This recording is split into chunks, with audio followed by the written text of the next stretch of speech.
how to play eFootball with friends. Hi everybody, welcome back to the channel. In today's video we are going to be discussing how we can play eFootball 2023 mobile or PC version with our friends, so make sure to watch the video till the end.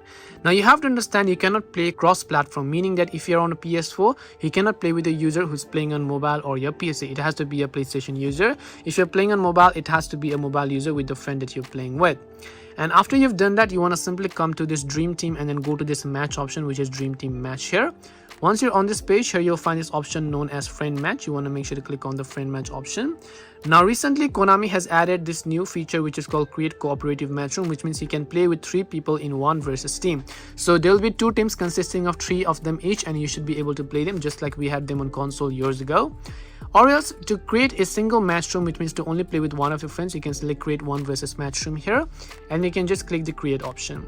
Once you click the create option over here, let's say I am the friend who's trying to invite my friends. Here you'll be able to see my matchroom number, and then you want to make sure to simply tap on this little copy option of this matchroom number.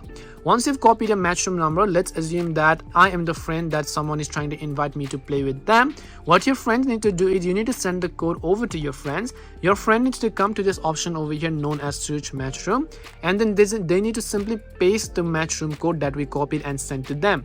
And then when they hit the search button, they're most likely going to get a pop-up saying that there is a matchroom that does exist, and then you can just go ahead and then match up with them and then play with each other.